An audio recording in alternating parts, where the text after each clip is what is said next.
दोस्तों ये स्टोरी का 18वां भाग है। अगर आपने इस स्टोरी के पिछले वाले भाग नहीं देखे तो मैंने प्लेलिस्ट में मेंशन कर दिया, आप जरूर जा करके चेकआउट करें। करीब 1 घंटा बाद आर्या की गाड़ी उस अपार्टमेंट में आकर रुकी जहां आराध्या और अनिरुद्ध रहते थे। आर्या गाड़ी से उतरी और अंदर जाने लगी। जैसे जैसे वह सीढ़ियों से होते हुए ऊपर जा रही थी वैसे वैसे उसके दिल में एक अजीब सी हलचल हो रही थी। वैसे तो उसे बेचैनी पहले से ही हो रही थी, बस कैसे भी करके वह वंदना को अपनी आंखों के सामने देखना चाहती थी, लेकिन यहाँ आकर भी उसके दिल में एक अजीब सा दर्द हो रहा था। आर्या चलती हुई अनिरुद्ध के फ्लैट की ओर आ रही थी और तभी उसने राघव के फ्लैट का दरवाजा प्रेस किया। वहां उसे कुछ महसूस हुआ, लेकिन उसने फीलिंग्स को इग्नोर कर दिया और अनिरुद्ध के फ्लैट के बाहर आकर खड़ी हो गई। उसने बेल बजाई और थोड़ी ही देर में आराध्या ने गेट खोला। आर्या को वहां देखकर आराध्या घबरा गई। आर्या बोली, अंदर आ जाऊं? आराध्या ने हाँ में गर्दन हिलाई और बड़ी रिस्पेक्ट के साथ कहा। आर्या को अंदर लेकर आ गई। आर्या उस फ्लैट को देख रही थी। यह वही फ्लैट था जिसमें वह पहली बार वंदना से मिली थी और यह बात अनिरुद्ध और आराध्या नहीं जानते थे कि उन्हें यह फ्लैट शिवाय ने गिफ्ट नहीं किया, बल्कि यह फ्लैट उनका है। पर यह सारी बातें उन्हें कैसे बताते? घर की बेल बजी थी, इसीलिए अनिरुद्ध ने कमरे से आवाज लगाते हुए कहा, आराध्या कौन है? आराध्या बोली, आंटी आई हैं। आर्या ने एक नजर आराध्या को देखा और फिर उस कमरे के अंदर चली गई जहां अनिरुद्ध था। आर्या जाकर अनिरुद्ध के बेड पर ही बैठ गई। अनिरुद्ध इस वक्त बेड पर पैर फैलाकर बैठा हुआ था। आर्या बोली, तुम दोनों भाई बहन आए क्यों नहीं? अनिरुद्ध ने जवाब नहीं दिया। हालांकि अब वह काफी ठीक था, लेकिन फिर भी उसने बातों को घुमाते हुए कहा, आंटी मेरी तबीयत ठीक नहीं थी और मैंने कहा था ड्राइवर से कि कल सुबह आ जाऊंगा। आराध्या बोली, हाँ आंटी, आपने बेकार तकलीफ की। भाई ने कहा था ना कि हम दोनों कल रघुवंशी मेंशन आ जाएंगे। आर्या बोली, तुम दोनों को अगर आना होता तो ड्राइवर के साथ आ जाते, लेकिन तुम दोनों आए नहीं। मैं इस बारे में बात नहीं करना चाहती। जल्दी से अपना सामान पैक करो और मेरे साथ चलो। हल्दी का फंक्शन है, उसके बाद मेहंदी और फिर शादी। मेरा इकलौता बेटा है, मैं धूमधाम से उसकी शादी करना चाहती हूँ। अनिरुद्ध कुछ नहीं बोला क्योंकि वह सबसे नाराज था। आराध्या भी यह जानती थी। आराध्या ने एक बार फिर सिचुएशन को संभालते हुए कहा, आंटी वाह, हम इसलिए नहीं आए क्योंकि भाई की तबीयत ठीक नहीं है और मुझे पैकिंग भी करनी पड़ती है। आर्या बोली, यह बहाने मत बनाओ। मैं जानती हूँ किस सिचुएशन में यह शादी हो रही है और यह भी जानती हूँ कि तुम्हारा भाई शादी के लिए बिल्कुल भी एग्री नहीं है, लेकिन अपने अंकल आंटी पर थोड़ा तो भरोसा रखो। चलो अब तुम दोनों तैयार हो जाओ, हम भी मेंशन जाएंगे। आर्या के बहुत ज्यादा कहने पर अनिरुद्ध और आराध्या तैयार हो गए। अनिरुद्ध तो नाराज था, उसे ज्यादा बातों का पता नहीं था, लेकिन आराध्या, उसकी तो दिल की धड़कन बढ़ गई। वह तो अभिमान की शक्ल भी नहीं देखना चाहती थी, लेकिन अब हमेशा के लिए अभिमान से शादी करके उसी के कमरे में रहने वाली थी। करीब 1 घंटे बाद अनिरुद्ध और आराध्या दोनों ही रघुवंशी मेंशन में थे। आर्या ने अनिरुद्ध का सामान एक कमरे में रखवा दिया। आराध्या अनिरुद्ध को संभालती हुई उसके कमरे में ले जा रही थी। आर्या उन दोनों भाई बहन को जाते हुए देख रही थी। जब से आर्या को पता चला था कि वंदना आने वाली है, तब से उसके चेहरे पर मुस्कुराहट नहीं आई थी, पर दिल बहुत खुश था कि आखिरकार आराध्या और अभिमान की शादी में उनकी माँ भी शामिल होगी। अभिमान अपने कमरे के बाहर खड़ा हुआ यह सब देख रहा था। उसने मुक्का बनाया और एक पिलर में मारते हुए कहा, माँ पापा को आज भी इन दोनों भाई बहन की पड़ी है। मुझे तो ऐसे इग्नोर करते हैं जैसे मैं उनका बेटा हूं ही नहीं। देखता हूँ कब तक यह दोनों भाई मेरे घर में टिकते हैं। इतना कहकर अभिमान अपने कमरे में चला गया। दूसरी तरफ शिवाय और गोपाल दोनों मुंबई एयरपोर्ट से बाहर आए, तभी उनके सामने एक गाड़ी आई और दोनों गाड़ी में बैठ गए। गोपाल बोला, सर पहले होटल चलें। शिवाय बोला, इतना वक्त नहीं है गोपाल, मैं जल्द से जल्द अपनी आंखों के सामने वंदना को देखना चाहता हूँ। और देखना क्या, मैं तो उस लड़की को अपने साथ लेकर जाना चाहता हूँ। गोपाल भी शिवाय की बेचैनी समझ रहा था। उसने ड्राइवर की ओर देखकर कहा, पागल खाने चलो। ड्राइवर ने गाड़ी घुमा ली। थोड़ी देर बाद ड्राइवर ने गाड़ी पागल खाने के बाहर रोकी जहां वंदना थी। शिवाय और गोपाल दोनों ही गाड़ी से बाहर उतरे। शिवाय का दिल जोरों से धड़क रहा था। वह अपनी आंखों के सामने वंदना को इस हालत में नहीं देखना चाहता था। गोपाल और शिवाय दोनों ही इस वक्त केबिन में बैठे हुए थे और तभी एक अधेड़ उम्र की औरत अंदर आई और बोली, सर इस वक्त तो बहुत रात हो गई है, आपको किससे मिलना है? गोपाल ने उस अधेड़ उम्र की औरत को देखकर कहा, यहाँ एक वंदना नाम की औरत है, करीब 40-45 साल की होगी, राजस्थान से यहाँ आई है, यह रही उसकी फोटो।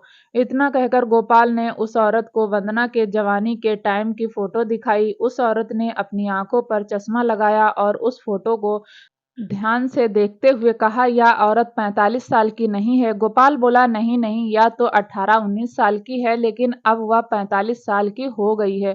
बहुत साल हो गए हैं, आप ही के पागल खाने में है, हम उसे ले जाने आए हैं, हमारी रिश्तेदार हैं, हम उसका ट्रीटमेंट राजस्थान में करवाएंगे, आप प्लीज उनके डिस्चार्ज पेपर बनवा दीजिए। उस औरत ने अपना चश्मा निकाला और उसे अपने सफेद रंग की साड़ी के पल्लू से साफ करते हुए गोपाल की ओर शिवाय की ओर देख कर कहा, दोनों देखो, यहाँ बहुत सारी औरतें हैं, मुझे हर किसी की शक्ल याद नहीं है, वैसे भी यह गवर्नमेंट पागल खाना है, यहाँ कोई फैसिलिटी तो मिलती नहीं, तो पता नहीं वह इतने बड़े पागल खाने में कहाँ होगी, आप खुद ही पता कर लीजिए। इतना कहकर वह औरत उठकर जाने लगी और तभी शिवाय खड़ा होकर बोला, पैसे बताइए, आपको कितने चाहिए? मैं आपको मुंह मांगी कीमत दूंगा, लेकिन मुझे यह औरत चाहिए, किसी भी हालत में चाहिए, मैं वंदना के बिना यहाँ से नहीं जाऊंगा। अगर आप पैसे लेकर मान गई तो ठीक, वरना मुझे और भी तरीके आते हैं। इतना कहकर शिवाय ने अपने बैग से गन निकाली और उस अधेड़ उम्र की औरत के माथे पर लगा दी, लेकिन वह औरत ऐसे देख रही थी जैसे उसे डर ही न लगा हो। उस औरत ने शिवाय को ऊपर से नीचे तक देख कर कहा, मुझे डरा रहे हो? तुम जानते हो मैं पागल खाने की हेड हूँ, आए दिन ऐसी औरतों को देखती हूँ जिसे देखकर लोग इतना डरना शुरू कर देते हैं, लेकिन मैं नहीं डरती। क्या करोगे? मुझे जान से मार दोगे? मार दो, मेरा भी आगे पीछे कोई नहीं है, बल्कि मुझे मार कर तो मेरा ही भला होगा। भला कौन इसमें नौकरी करे? खैर छोड़ो, रही बात पैसे की, तो मैंने कहा ना, मेरे आगे पीछे कोई नहीं है, तो मैं पैसा क्या करूंगी? मैंने तुम दोनों को देखकर तरस खाकर कह दिया कि आप ढूंढ लीजिए, वरना यहाँ से भगा भी सकती थी, मुझे डराएंगे। इतना कहकर वह औरत एक तंज भरी मुस्कुराहट के साथ वहां से चली गई। शिवाय को गुस्सा आ गया और उसने मुक्का बनाकर टेबल पर मारा और गोपाल ने अपना माथा पीट लिया।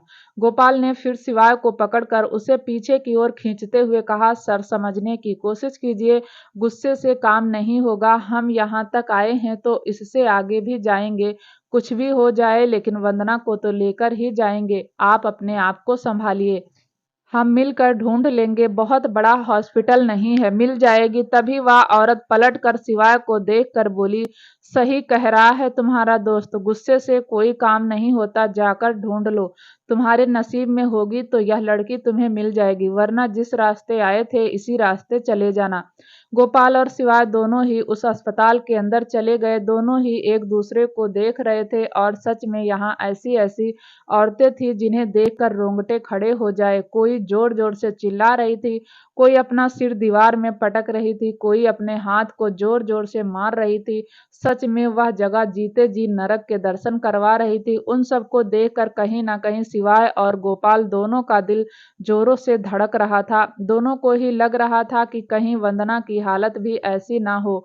शिवाय तो ना जाने कितनी बार कान्हा जी का नाम अपने मन में ले चुका था, इतना तो उसने कभी अपने लिए भगवान से नहीं मांगा जितना वंदना के लिए मांग लिया था। दोनों ने पूरा हॉस्पिटल देख लिया, लेकिन वंदना उन्हें कहीं नहीं मिली। दोनों ही थक हार कर एक जगह खड़े थे और तभी शिवाय का फोन वाइब्रेट हुआ।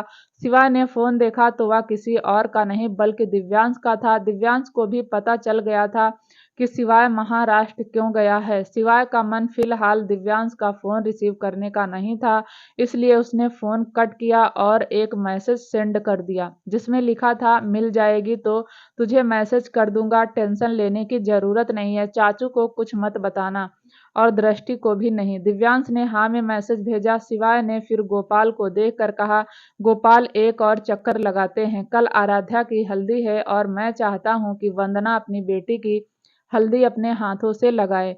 दोनों को ढूंढते हुए 1 घंटा हो गया था, लेकिन फिर उन्होंने एक बार फिर हॉस्पिटल का चक्कर लगाने के बारे में सोचा और दोनों फिर से वंदना को ढूंढने लगे। तो उन्होंने फिर से एक एक करके एक एक कमरे को चेक कर लिया था। छत से लेकर ग्राउंड फ्लोर तक दोनों बस चल ही रहे थे, लेकिन वंदना का कुछ पता नहीं था। आखिरकार थक कर दोनों ही सीढ़ियों के पास बैठ गए। शिवाय का दिमाग पूरी तरीके से खराब हो चुका था।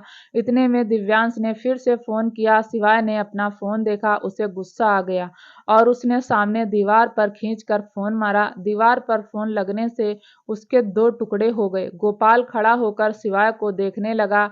अब उसके पास बोलने के लिए कुछ नहीं था और तभी एक औरत आई जिसने सफेद रंग की साड़ी पहनी हुई थी। उसके हाथ में एक गुड्डा और एक गुड़िया थी। वह सीधा जाकर उस टूटे हुए फोन के पास गई। उसने फोन उठाया और कान पर लगाकर कहा, हेलो डैनी, आप कब आओगे? मैं आपका इंतजार कर रही हूँ। आपको पता है गुड़िया सो गई और हमारा बेटा मुझे बहुत परेशान कर रहा है। यह सुनते ही शिवाय ने सामने देखा तो उसकी आंखें हैरानी से फैल गई। सामने वंदना खड़ी थी जो उस टूटे हुए फोन से डैनी से बात करने की कोशिश कर रही थी। वहीं गोपाल ने भी जब यह सब देखा तो अपने दोनों हाथ मुंह पर रख लिया। वंदना की हालत बहुत बुरी थी। बाल बिखरे हुए थे, चेहरे पर बहुत ज्यादा उदासी थी, साड़ी भी ढंग की नहीं बंधी थी, जैसे तैसे लपेटे ही रखी थी। शिवाय अपनी जगह से खड़ा हुआ और धीरे धीरे वंदना के पास जाने लगा और फिर अचानक ही वंदना के सामने घुटनों के बल बैठ गया। उसने वंदना के पैरों को अपने हाथों में भर लिया। उसकी आंखें रोना चाहती थी, लेकिन उसने अपने आंसुओं को बाहर आने के लिए मना कर दिया। वहीं वंदना जब किसी अजनबी को अपने पैरों के पास देखा तो वह शिवाय के कंधे पर मारने लगी, लेकिन शिवाय को तो वंदना का मारना भी अच्छा लग रहा था। वह जानता था कि वंदना उसके लिए क्या है। वंदना गुस्से में बोली, छोड़ो मुझे, मेरे बच्चों को लग जाएगी, छोड़ो मुझे, छोड़ो। फिर उसने फिर से फोन उठाकर अपने कान पर लगाया और बोली, डैनी देखो ना, मुझे कोई परेशान कर रहा है, आप आ जाओ ना, इसे शूट कर दो, यह मर जाएगा, फिर मुझे परेशान नहीं करेगा। डैनी जल्दी आओ ना, देखो बच्चे परेशान कर रहे हैं।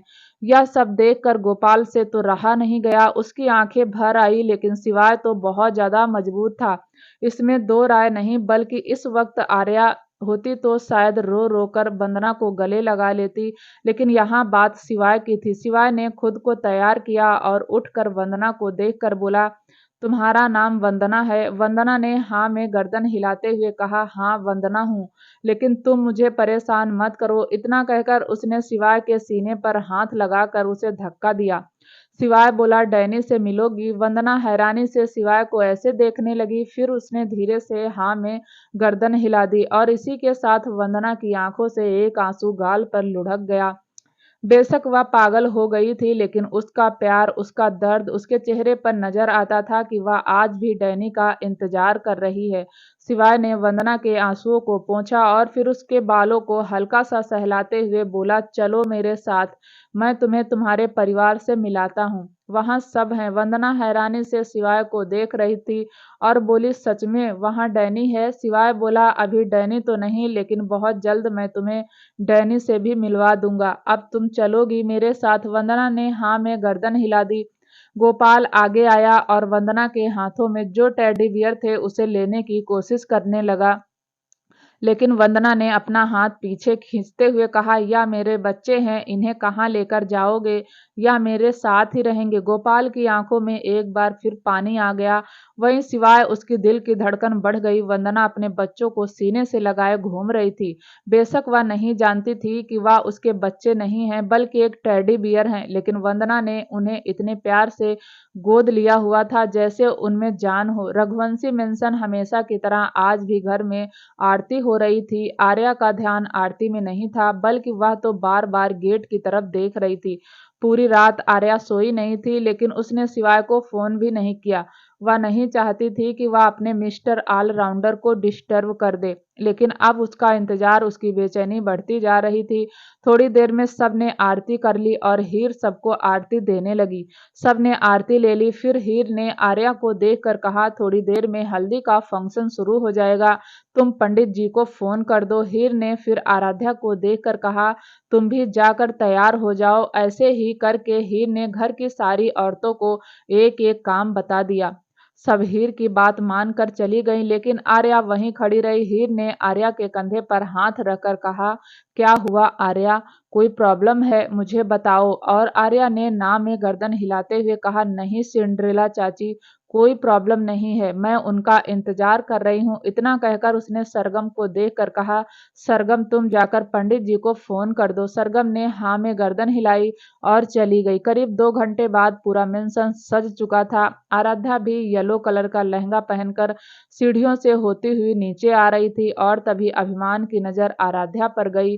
अभिमान ने भी येलो कलर का कुर्ता पैजामा पहना था और इसमें दो राय नहीं थी कि वह बहुत हैंडसम लग रहा था। लेकिन आराध्या वह ज्यादा खूबसूरत लग रही थी। उसकी आंखें हल्की सी लाल थी, जिसकी वजह से उसके गाल और ज्यादा लाल हो रहे थे। अभिमान बहुत देर तक आराध्या को ही देखता रहा और तभी क्रिस ने पीछे से टक्कर मारते हुए कहा, क्या बात है, इस लड़की को पसंद नहीं करता तब इतना देखता है, अगर पसंद करता तो क्या करता। अभिमान ने गुस्से में क्रिस को देखकर कहा, तो कुछ नहीं करता और अभी भी कुछ नहीं करना चाहता। वह तो बस मैं देख रहा था कि यह लहंगा इस पर कितना अच्छा लग रहा है। क्रिस बोला, लहंगा इस पर अच्छा नहीं लग रहा है, बल्कि इसने लहंगा पहना है इसलिए लहंगा अच्छा लग रहा है। खैर तुझे बातें समझ नहीं आएंगी। इतना कहकर तो क्रिस पलटा और पलटते ही मीरा से टकरा गया। मीरा ने भी येलो कलर का अनारकली सूट पहना था और उसमें वह बेहद खूबसूरत लग रही थी। क्रिस ने मीरा को देखकर गुस्से में कहा, ए छुटकी, देख कर नहीं चल सकती। और तभी क्रिस के चेहरे पर एक चाटा आकर लगा। क्रिस ने हैरानी से अपना हाथ गाल पर रखा और पलट कर देखा तो हीर खड़ी थी। हीर ने हाथ बांधकर कहा, यह तू इसे छुटकी छुटकी क्या बोलता है, इसका नाम है मीरा, समझा। और यह जो तू उसे हर थोड़ी देर में बोलता है, देख कर नहीं चल सकती, सुन कर नहीं चल सकती, यह क्या कर रही हो, वह क्या कर रही हो, यह सब करता है ना, मैं सब देखती हूँ। आज के बाद तूने मीरा को परेशान करने की कोशिश की तो एक और गाल पर खाएगा, समझे। इतना बोलकर हीर वहां से चली गई। मीरा तो डरी सहमी सी क्रिस को देख रही थी, क्योंकि उसकी वजह से ही तो क्रिस को चाटा लगा था। क्रिस ने गुस्से में मीरा को देखा और बोला, छुटकी, देख लूंगा तुझे, तूने तो आते ही मेरी माँ पर कब्जा कर लिया। इतना कहकर वह हल्की सी मुस्कुराहट लेकर वहां से चला गया। उसके जाते ही मीरा के चेहरे पर भी मुस्कुराहट आ गई। फिर वह जल्दी से गई और उसने हीर को पीछे से गले लगा लिया। हीर भी समझ गई कि मीरा ने उसे पीछे से गले क्यों लगाया है। हीर ने पलट कर कहा, उस गधे से डरा मत कर, जवाब दिया करो, वरना वह तेरा नाम पूरे वर्ल्ड में फेमस कर देगा, समझी। इतना प्यारा नाम है तेरा, मीरा, और वह क्या बोलता है छुटकी, जैसे तुम कोई 5 साल की बच्ची हो। मीरा ने कुछ नहीं कहा, वह तो बस हीर के सीने से लिपट कर आंखें बंद करके हीर की ममता को महसूस कर रही थी। वहीं दूसरी तरफ देव टॉवेल में खड़ा हुआ कबर्ड के साथ कबड्डी खेल रहा था। उसे समझ ही नहीं आ रहा था कि वह क्या पहने। और तभी सरगम कमरे में आई। सरगम ने येलो कलर की साड़ी पहनी थी, जिसमें वह बहुत खूब प्यारी लग रही थी। देव ने आहट सुनकर सरगम की ओर देखा तो देखता ही रह गया। सरगम थोड़ा आगे आई। उसने चुटकी बजाकर देव से कहा, क्या हुआ, इन कबर्ड की जान लेकर रहोगे। देव ने कहा, लेकिन मुझे समझ नहीं आ रहा मैं क्या पहनूं। सरगम ने एक वाइट कलर का कुर्ता और पैजामा निकालते हुए कहा, यह पहन लो, यह आप पर अच्छा लगेगा। देव बोला, क्यों, मैं येलो नहीं पहनूं। सरगम बोली, सारे जेंट्स यही पहन रहे हैं, आप भी यही पहन लो, अच्छे लगोगे। देव ने कुर्ता पैजामा लिया और वॉशरूम में चला गया। थोड़ी देर बाद तैयार होकर बाहर आया और अपने बालों को कॉम्ब करने लगा। तब तक सरगम देव को ही देखते रही। देव भी नोटिस कर रहा था कि सरगम उसे कब से देख रही है। कहीं ना कहीं देव के चेहरे पर मुस्कुराहट थी, क्योंकि देव था ही इतना हैंडसम, कोई भी लड़की उसे देखती तो फ्लैट हो जाती। और सरगम तो उसकी बीवी थी, उसका फ्लैट होना तो लीगल ही था। देव थोड़ा सा पलटा और सरगम की ओर एक कदम बढ़ाया। सरगम एक कदम पीछे हट गई। देव एक कदम और बढ़ा और सरगम दीवार से जा लगी। देव ने अपना हल्का सा चेहरा सरगम के चेहरे की तरफ झुकाया और बोला, क्या देख रही थी? सरगम इस वक्त थोड़ा सा डर गई। उसके रोंगटे खड़े हो गए, दिल की धड़कनें जोरों से धड़कने लगी। वह अपना सलाइवा गटकते हुए बोली, कुछ भी तो नहीं। देव ने सरगम का चेहरा एक हाथ से पकड़ा और उसे हल्का सा उठाकर बोला, सच बताओ, क्या देख रही थी? मुझ पर दिल आ गया ना? सरगम की आंखें हैरानी से फैल गई। उसने ना में ही गर्दन हिला दी। देव ने अपनी नाक सरगम की नाक से रगड़ते हुए कहा, तो फिर अपनी बात पर टिकी रहना, अपने दिल को अपने पास रखना, मुझे मत देना, क्योंकि मेरे पास दिल के बदले दिल नहीं है, दिल के बदले दर्द है। और तभी देव का फोन वाइब्रेट हुआ। वह फोन संजना का था। देव ने संजना का नंबर देखा और फोन लेकर कमरे से बाहर चला गया। उसके जाते ही सरगम ने गुस्से में कहा, कलमुही कहीं की चुड़ैल, कहीं की जीने नहीं देगी मुझे। क्यों मेरे पति के पीछे पड़ी है? कीड़े पड़ेंगे तुझे, आधी रात को मरेगी तू। कितनी मुश्किल से और कितने दिनों में तो एक रोमांटिक सा मोमेंट क्रिएट हुआ था और करमजली ने उसे भी खराब कर दिया। देख लियो ना, एक पति नहीं मिलेगा तुझे। इतना कहकर सरगम भी पैर पटक कर वहां से चली गई। थोड़ी देर बाद हल्दी का फंक्शन शुरू हो गया। आराध्या और अभिमान दोनों ही आमने सामने बैठे हुए थे। आराध्या ने तो एक बार भी अभिमान की तरफ नहीं देखा, लेकिन अभिमान की नज़र तो आराध्या पर ही टिकी हुई थी। बस वह मानता नहीं था कि उसे आराध्या से प्यार हो गया। तभी हीर बोली, आर्या, मुहूर्त निकला जा रहा है, कब आएंगे सिवाय भैया? आर्या बोली, चाची बस आते ही होंगे। तभी पंडित जी ने कहा, देखिए शुभ मुहूर्त निकल जाएगा। आर्या ने पंडित जी की ओर देखकर कहा, आज शुभ मुहूर्त नहीं निकलेगा, आज पूरा दिन शुभ मुहूर्त है। आप नहीं समझेंगे। आप हल्दी का फंक्शन जब तक शुरू नहीं होगा, जब तक सिवाय नहीं आ जाते। हर्षवर्धन ने आर्या के चेहरे पर एक बेचैनी सी महसूस की। फिर उसने हीर को देखकर कहा, पंडित जी को जाकर समझाओ, अगर आर्या चाहती है कि सिवाय के आने के बाद ही फंक्शन शुरू हो तो फंक्शन तभी शुरू होगा। हीर ने हाँ में गर्दन हिलाई और पंडित जी के पास चली गई। वहीं दिव्यांश भी बार बार घड़ी देख रहा था। इंतजार तो उसे भी था वंदना के आने का। वह डैनी के ज्यादा करीब नहीं था, लेकिन अपने भाई के करीब तो था और अपने भाई को परेशान नहीं देख सकता था। करीब आधा घंटा बीत गया। अब अभिमान इरिटेट होने लगा। वह अपनी जगह से उठने ही वाला था कि तभी आर्या ने उसे उंगली दिखाकर कहा, वैसे के वैसे ही बैठे रहो। मैंने कहा ना, पापा आएंगे तभी फंक्शन शुरू होगा, उठने की जरूरत नहीं है। अभिमान गुस्से में फिर से बैठ गया और तभी उसकी नजर अनिरुद्ध पर पड़ गई, जो गुस्से में उसे ही देख रहा था। अनिरुद्ध को देखकर अभिमान के चेहरे पर मुस्कुराहट आ गई और अभिमान की मुस्कुराहट देखकर अनिरुद्ध ने दांत पीस लिए। आर्या ने अब तक शिवाय को कॉल नहीं किया था, लेकिन दिव्यांश ने अपना फोन लिया और शिवाय को कॉल किया, लेकिन शिवाय ने फोन रिसीव नहीं किया। वहीं जब से वरदान को यह पता चला था कि आज वंदना आने वाली है, उसकी बेचैनी भी अलग ही नजर आ रही थी। तभी वंशिका एक पानी का गिलास लेकर वरदान के पास गई और बोली, क्या हुआ रजावत साहब, तबीयत ठीक नहीं है? वरदान ने मुस्कुराकर कहा, पहले तो ठीक नहीं थी, लेकिन अब काफी हद तक ठीक हो जाएगी। बस सिवाय के आने का इंतजार है। धीरे धीरे वक्त बीतता जा रहा था, लेकिन सिवाय अभी तक नहीं आया। आर्या की नजरें बस गेट पर ही थी। वह कब से गेट के पास ही खड़ी थी। उसने अपनी आंखें बंद की और फिर मन ही मन भगवान को याद करते हुए बोली, हे कान्हा, इन बच्चों के बारे में कुछ तो सोचो, एक बार वंदना को भेज दो। आराध्या को पहले हल्दी वंदना लगाएगी। उसने अपनी आंखें खोली तो सामने वंदना खड़ी थी।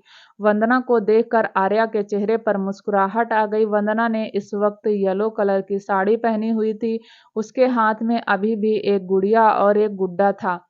वंदना काफी अच्छी लग रही थी। सिवाय वंदना को अंदर लेकर आया। वंदना को जब दिव्यांश, वरदान, आर्या ने देखा तो तीनों ही भावुक हो गए। आर्या की तो आंखों में पानी ही आ गया, लेकिन सबके सामने रोना नहीं चाहती थी। अगर वह रोती तो सब पूछते कि आखिर आर्या रो क्यों रही है, और वह किसी के सवालों का जवाब नहीं दे पाती, और इसीलिए उसने अपने आंसुओं को कंट्रोल कर लिया। फिर उसने वंदना को गले लगा लिया। तभी हर्षवर्धन ने कहा, वंदना कौन है? पलटकर हर्षवर्धन को देखकर कहा, चाचू, या मेरी फ्रेंड है, मैं इसी का इंतजार कर रही थी। सिवाय इसे लेने गए थे। हीर बोली, अच्छा अब तो शिवाय आ गया ना, चलो अब हल्दी की रस्म करते हैं। आर्या बोली, हाँ हाँ क्यों नहीं। उसने वंदना का हाथ पकड़कर बोली, चलो वंदना, यह तुम्हारी बेटी है, तुम इसकी जल्दी से रस्म कर दो। वंदना ने आर्या का हाथ झटकते हुए कहा, लेकिन मेरी बेटी तो मेरी गोद में है, वह मेरी बेटी नहीं है। यह सुनते ही आराध्या ने वंदना की ओर देखा और उसके दिल में एक अजीब सी धक हुई।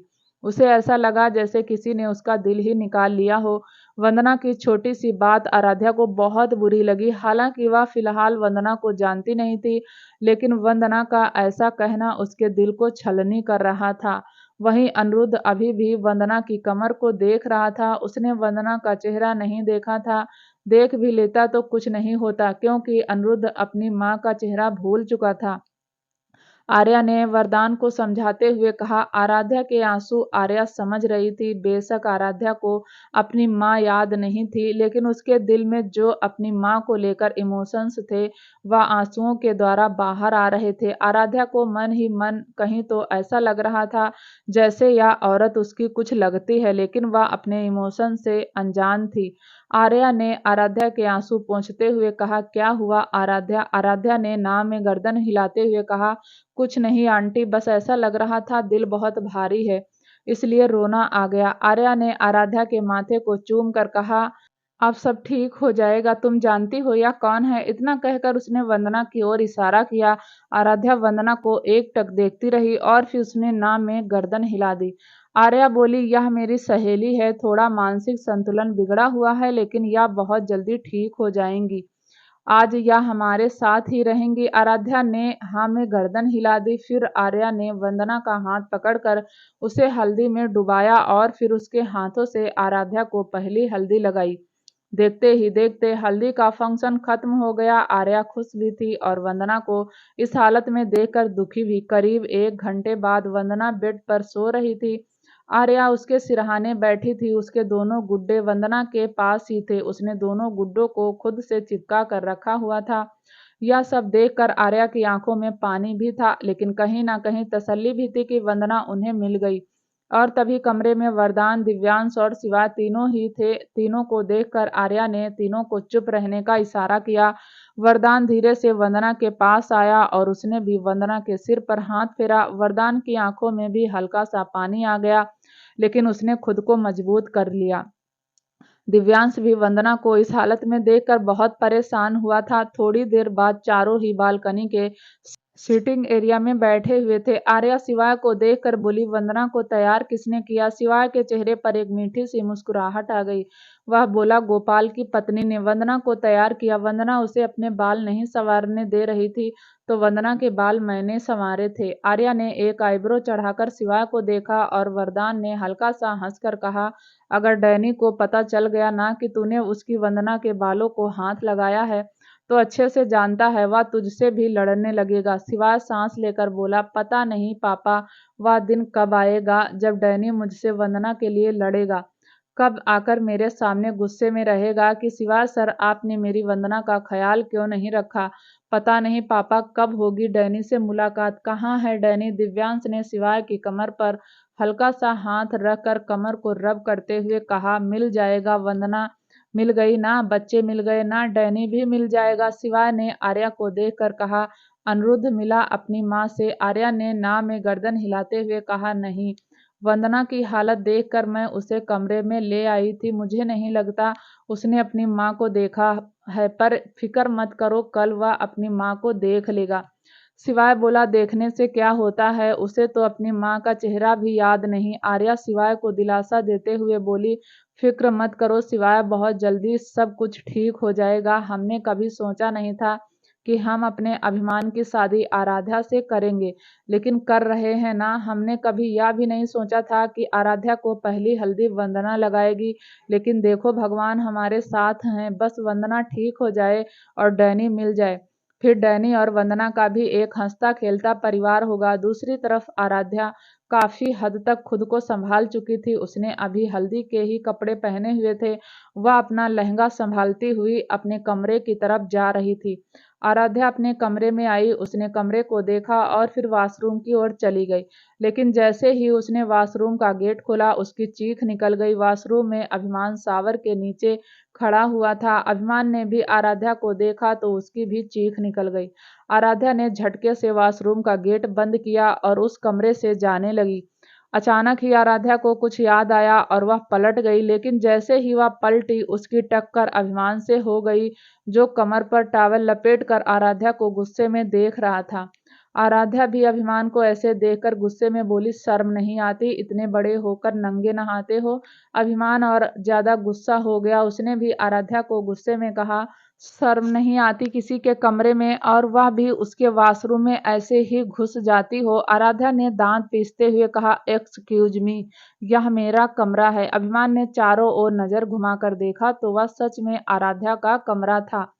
अभिमान के कमरे का वॉशरूम क्रिस यूज कर रहा था, इसलिए वह इस कमरे में आ गया। उसे तो पता भी नहीं था कि आराध्या इस कमरे में ठहरी हुई है। अभिमान को चुप देखकर आराध्या ने छोटी आंखें की और गुस्से में बोली, क्या हुआ? बोलती बंद हो गई। अभिमान ने अपने गीले बालों को आराध्या के चेहरे पर सटाते हुए कहा, एक्सक्यूज मी, मेरी क्यों बोलती बंद होगी? और क्या कहा तुमने? यह कमरा तुम्हारा है? यह पूरा विला मेरा है। आराध्या भी दांत पीसते हुए अभिमान को उंगली दिखाकर बोली, तुम्हारे लिए यह इन्फॉर्मेशन है, अब मैं इस घर की मालकिन बनने वाली हूँ। अभिमान ने ताली बजाकर कहा, जानता हूँ तुम्हारा प्लान ही था। तुमने मुझे उस रात इसीलिए फंसाया था कि तुम इस घर की मालकिन बन जाओ। अरे, मुझे तो तुम्हारे प्लान को तभी समझ जाना चाहिए था जब तुमने दोनों भाई बहन पहली बार हमारे घर आए थे। आराध्या तो हैरानी से अभिमान को देख रही थी। उसे तो याद भी नहीं था वह पहली बार कब आई थी। 3 साल की थी आराध्या जब उसने पहली बार रघुवंशी मेंशन में कदम रखा था। अभिमान फिर बोला, अब बताओ किसकी बोलती बंद हुई? यही इरादा था ना तुम्हारा कि तुम मेरे साथ वह सब करोगी, फिर मुझे ब्लैकमेल करोगी और उसके बाद इस घर की मालकिन बन जाओगी। मुझे लगा था मैं तुम्हारा पर्दाफाश कर दूंगा, लेकिन मेरे पेरेंट्स, उन्हें तो मुझ पर यकीन ही नहीं है। अब आराध्या को अभिमान की बकवास पर गुस्सा आ रहा था। उसने पास रखा हुआ एक पॉट उठाया और अभिमान की तरफ दिखाते हुए कहा, एक और शब्द तुमने मेरे बारे में कहा ना, तो सच कहती हूँ, सिर फोड़कर खरबूजा बना दूंगी। शादी से पहले ही विधवा हो जाऊंगी, समझे? अभिमान ने भी आराध्या की कलाई पकड़कर उससे पॉट छुड़वाते हुए कहा तो गिलहरी को गुस्सा आ गया। वैसे गुस्सा क्यों आया? मैंने तो सच ही कहा है। तुम तो बचपन से ही सपना देख रही हो ना इस घर में मालकिन बनने का, और आज तुम्हारा सपना पूरा भी हो गया। आराध्या भी अभिमान से हाथ छुड़वाते हुए बोली, वह तुमसे बर्दाश्त नहीं हो रहा। एक बार मेरा हाथ छोड़ दो, तुम्हारा सिर फोड़ दूंगी ना, तो तुम्हें पता चल जाएगा कि मैंने बचपन में कौन सा सपना देखा था। सच कहती हूँ, सिर फोड़कर तुम्हारे दिमाग को ना निकाल लिया तो मेरा नाम भी आराध्या नहीं।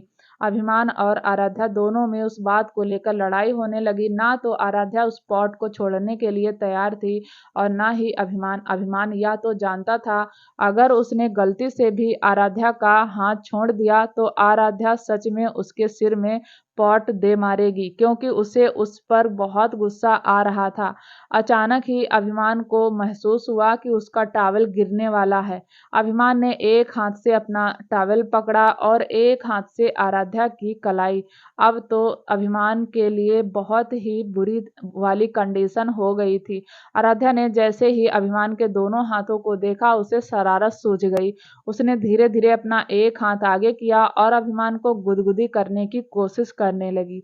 हालांकि उसने अभिमान की बॉडी को टच भी नहीं किया था, फिर भी अभिमान को महसूस हो रहा था कि आराध्या उसे गुदगुदी करेगी, जिस वजह से उसने हंसते हुए कहा, आराध्या अपने हाथ पीछे रखो। लेकिन आराध्या ने ना में गर्दन हिला दी।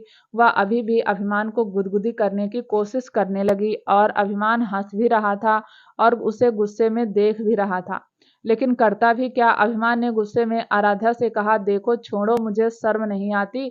एक लड़के का फायदा उठाते हुए आराध्या दांत पीसते हुए बोली, लड़के नहीं हो तुम, एक नंबर के घटिया इंसान हो जो सिर्फ अपने बारे में सोचता है। जिसे मेरे भाई को परेशान करने में मजा आता है। तुम्हारी वजह से मैं और मेरे भाई के बीच में इतने ही दिनों से ठीक से बात नहीं हुई। एक बार मेरा हाथ छोड़ दो, तुम्हारा सिर ना फोड़ दिया तो कहना। अभिमान बोला, देखो मेरी हालत कैसी हो रही है, मेरा टॉवेल खुल जाएगा, छोड़ दो। अब आराध्या के चेहरे पर एक मुस्कुराहट आ गई। पिछले कितने ही दिनों से वह परेशान थी, उसके चेहरे पर मुस्कुराहट नहीं आई थी। कितने ही दिनों से वह रो रही थी। आराध्या इस बार आराम से बोली, तुम चाहते हो कि मैं पॉट छोड़ दूं? अभिमान ने हाँ में गर्दन हिला दी। आराध्या बड़े प्यार से बोली, तो फिर मुझे सॉरी बोलो। अभिमान ने गुस्से में आराध्या को देखा तो आराध्या बोली, ठीक है मत बोलो, खड़े रहो ऐसे ही। अभिमान का मन कर रहा था कि वह अपना सिर दीवार में दे मारे। अभिमान दांत पीसते हुए बोला, सॉरी। आराध्या ने ना में गर्दन हिलाते हुए कहा, गुस्से में नहीं बोलना, प्यार से ग्रेट के साथ बोलना है और ढंग से बोलना है। वैसे तो मैं चाहती हूँ कि तुम घुटनों के बल बैठकर सॉरी बोलो, जैसे तुमने मुझे उस रात सड़क पर बुलवाया था, लेकिन तुम्हारी हालत ऐसी नहीं है कि तुम घुटनों के बल बैठ जाओ। जानते हो ना, अगर तुम घुटनों के बल बैठे तो तुम्हारी इज्जत तो हमारे हाथ में आ जाएगी। चलो अब जल्दी से तरीके से मुझे सॉरी बोलो, और अगर नहीं बोला तो मैं यह पॉट नहीं छोड़ने वाली। अभिमान गुस्से में बोला, गिलहरी तुम मेरी सिचुएशन का फायदा उठा रही हो। आराध्या इस बार थोड़ा सा सीरियस होकर बोली, तुमने भी तो मेरी सिचुएशन का फायदा उठाया, तुमने ही तो मुझे मेरे हालातों को समझौता करना सिखाया, यह सब तो मैंने तुमसे ही सीखा है। कहते हुए आराध्या की आंखों में फिर से हल्का सा पानी आ गया। अभिमान ने आंखों में ध्यान से देखकर कहा, जब जब आराध्या की आंखें गीली होती थी तब तब अभिमान को अंदर ही अंदर एक दर्द महसूस होता था। उसे बहुत बुरा लगता था जब आराध्या रोती थी, पर प्रॉब्लम यह थी बंदे के अंदर अभिमान बहुत था, इसलिए यह आराध्या को एक्सेप्ट नहीं करना चाहता था। तभी आराध्या ने अपने आंसू पोंछे और बोली, अब मेरी शक्ल क्या देख रहे हो? चलो सॉरी बोलो, जल्दी बोल दो, ढंग से बोल दो, वरना सच कहती हूँ घुटनों के बल सॉरी बोलनी पड़ेगी। अभिमान ने गहरी सांस ली और अपने गुस्से को कंट्रोल करता हुआ इमोशंस के साथ बड़े प्यार से बोला, I am sorry Aaradhya, I am very very sorry, लेकिन मैं क्या करता, माँ पापा ने मुझे हेडलाइन दे दी थी। अगर मैं तुम्हें शादी के लिए नहीं मना पाता तो मुझे घर से ही निकाल देते, और मैं अपने परिवार को छोड़ना नहीं चाहता। अभिमान ने यह सारी बातें इतने दिल से बोली थी कि आराध्या को उसकी बातों पर यकीन हो रहा था।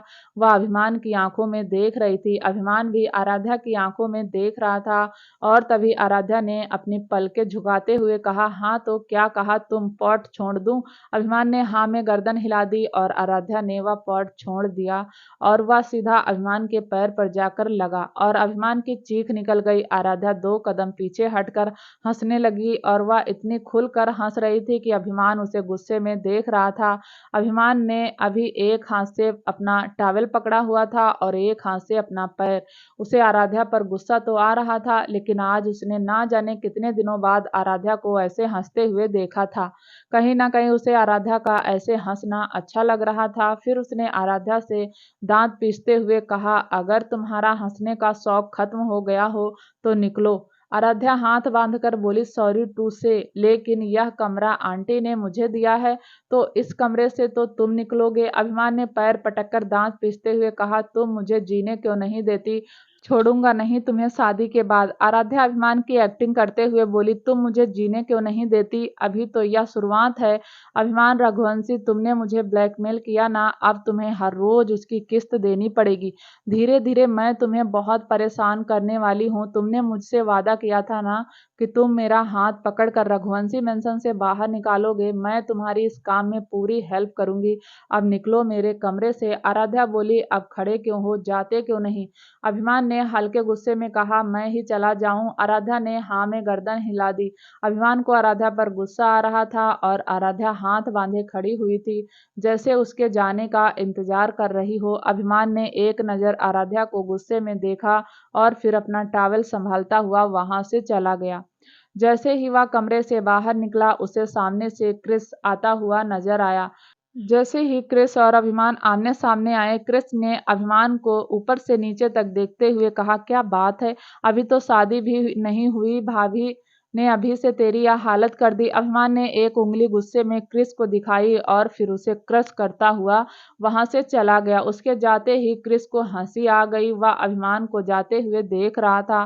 फिर वह मन ही मन बोला, जानता हूँ तू अभी बहुत गुस्सा है, लेकिन यह भी जानता हूँ कि आराध्या से अच्छा लाइफ पार्टनर तुझे मिल ही नहीं सकता। वैसे भी क्रिस चेहरे पर एक मीठी सी मुस्कुराहट लेकर वहां से चला गया। क्रिस सीधा अपने माँ पापा के कमरे में गया।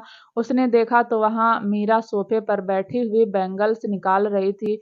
क्रिस थोड़ी देर तक अपनी छुटकी को ही देखता रहा, फिर वह भी आकर मीरा के पास बैठ गया।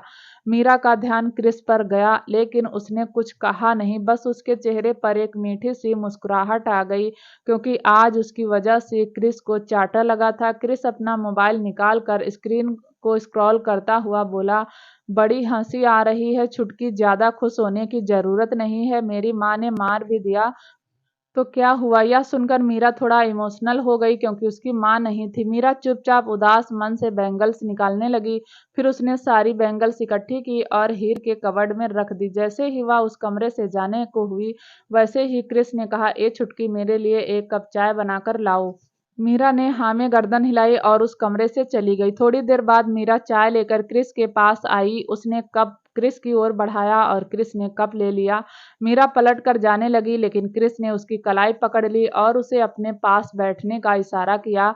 मीरा चुपचाप उसके पास बैठ गई। क्रिस चाय का एक सिप लेकर मीरा की ओर देखकर कहा, पढ़ाई कैसी चल रही है तुम्हारी। मीरा ने हाँ में गर्दन हिलाकर कहा, ठीक चल रही है। क्रिस बोला, कोई बॉयफ्रेंड बनाया। मीरा हैरानी से क्रिस को देखने लगी और फिर उसने ना में गर्दन हिला दी। क्रिस ने मीरा को छेड़ते हुए कहा, अरे बता दो ना, तुम्हारी जैसी लड़कियां तो चार चार लड़कों को घुमाती हैं, तुमने एक को तो घुमाया होगा।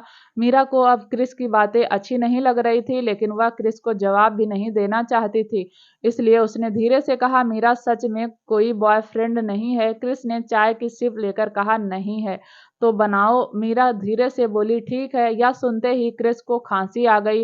क्रिस ने हैरानी से मीरा को देखकर कहा, ठीक है मतलब। मीरा ने चूहे की आवाज निकाल कर बोली, ठीक है, मैं बना लूंगी। फिर क्रिस को गुस्सा आ गया। उसने अपना गुस्सा दबाते हुए कहा, बना लूंगी मतलब। मीरा धीरे से हैरान होकर बोली, अभी आपने ही तो कहा है, तो जो आप कहेंगे वह मैं कर लूंगी। क्रिस तिरछी आंखें करके मीरा को ही देख रहा था। उसने मीरा की कलाई पकड़कर अपने पास बैठाया और बोला, कोई जरूरत नहीं है बॉयफ्रेंड बनाने की। अगर मैं कहूंगा कुएं में कूद जाओ तो क्या कुएं में कूद जाओगी, पागल लड़की। बैठो चुपचाप। क्रिस ने अपनी चाय खत्म की और फिर सोफे पर लेट गया और उसने अपना सिर मीरा की गोद में रख कर दिया और उसके हाथों को पकड़कर अपने माथे पर रख कर बोला, चलो थोड़ी देर दबा दो, बहुत दर्द कर रहा है। मीरा फिर क्रिस के सिर को दबाने लगी और धीरे धीरे क्रिस की आंख लग गई। थोड़ी देर बाद मीरा भी सोफे पर बैठे हुए सो गई। अचानक ही उस कमरे में हीर आई।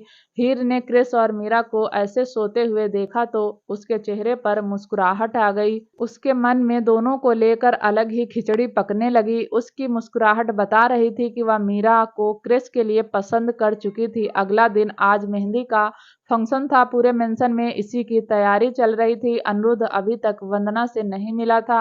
रात को सब हॉल में मौजूद थे। नाच गाना चल रहा था। सारी लड़कियां मेहंदी लगवा रही थी। हीर की नजर अब मीरा से हट ही नहीं रही थी। वह मन ही मन क्रिस के लिए मीरा को पसंद कर चुकी थी। अब उसे बस अपने साहब से इस रिश्ते के बारे में बात करनी थी। सब खुश थे। आर्या ने वंदना को देखा, जो एक सोफे पर अपने दोनों गुड्डों के साथ बैठी हुई थी। आज वंदना बहुत खूबसूरत लग रही थी, क्योंकि उसे आर्या ने तैयार किया था। वंदना को उसने ग्रीन कलर का फ्रॉक सूट पहनाया था। इसमें दो राय नहीं थी, वंदना बेहद खूबसूरत थी। आर्या शिवाय के पास गई और उसकी बाजू को कसकर पकड़ लिया। शिवाय ने आर्या को देखकर इशारों में पूछा, क्या हुआ। आर्या ने अपना सिर शिवाय के बाजू पर रखकर कहा, मिस्टर ऑलराउंडर, क्या शादी से पहले डैनी नहीं आ सकता। मेरे कहने का मतलब है, क्या वंदना और डैनी आराध्या का कन्यादान नहीं करेंगे। शिवाय एक गहरी सांस लेकर बोला, चाहता तो मैं भी यही हूँ, कोशिश भी कर रहा हूँ, पर वादा नहीं करता कि शादी में डैनी भी होगा। आर्या शिवाय के सामने जाकर खड़ी हो गई और नम आंखों से देखकर कहा, मैंने आपसे आज तक कुछ नहीं मांगा, आज दे दीजिए ना। कुछ भी करके डैनी को शादी से पहले यहाँ ले आइए, एक ही तो बेटी है दोनों की। अगर वह उसका कन्यादान भी नहीं करेंगे तो कैसे चलेगा। सिवाय अपने दोनों हाथ आर्या के गाल पर रखकर कहा, मैं जानता हूँ छुई मुई तुम क्या सोच रही हो, लेकिन मेरे हाथ में होता तो मैं कब का डैनी और वंदना को मिलवा देता, पर मैं कोशिश करूंगा। इतना कहकर सिवाय ने आर्या को अपने सीने से लगा लिया और आर्या ने भी अपनी पकड़ सिवाय पर कस दी। थोड़ी देर तक फंक्शन ऐसे ही चलता रहा। आर्या ने नोटिस किया कि वंदना वहां नहीं है। आर्या ने सिवाय की तरफ हैरानी से देखकर कहा, वंदना कहाँ गई। सिवाय ने पूरे हॉल में नजर घुमाई तो उसे वंदना कहीं नहीं दिखाई दी। सिवाय और आर्या दोनों को टेंशन हो गई। दोनों ही आर्या को ढूंढने लगे, लेकिन वंदना का कुछ पता नहीं था। अचानक ही सिवाय ने थोड़ा तेज आवाज में कहा, दिव्यांश वंदना कहाँ है। दिव्यांश सिवाय की आवाज सुनकर होश में आया और उसने इधर उधर नजर घुमाई। वह भी अब वंदना को ढूंढने लगा, लेकिन उसका कुछ भी अता पता नहीं था। अचानक ही गार्डन में से कुछ जलने की बदबू आई। सब भागते हुए गार्डन की ओर गए।